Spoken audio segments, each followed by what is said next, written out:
Hello, I'm Leanne, and this is for my portfolio class.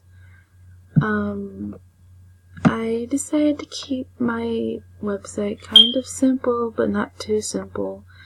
Kind of on the classy side, but really not too much.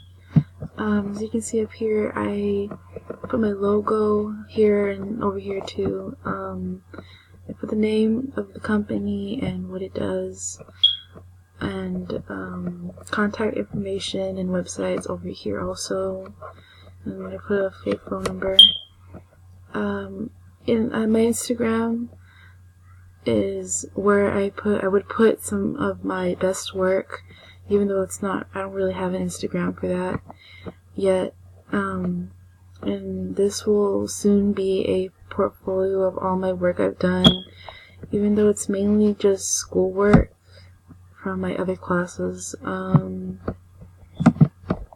I'm scrolling down. So here is an about section here, pretty much saying that where about me and everything, and that I enjoy to put thought and creativity into my projects. I might add the link to my work here later, somehow I can probably link it to my portfolio, but for now I just have it on top.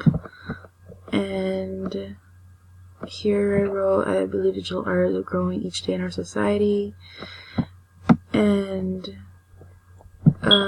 soon I will be putting more into my other pages, and that's it.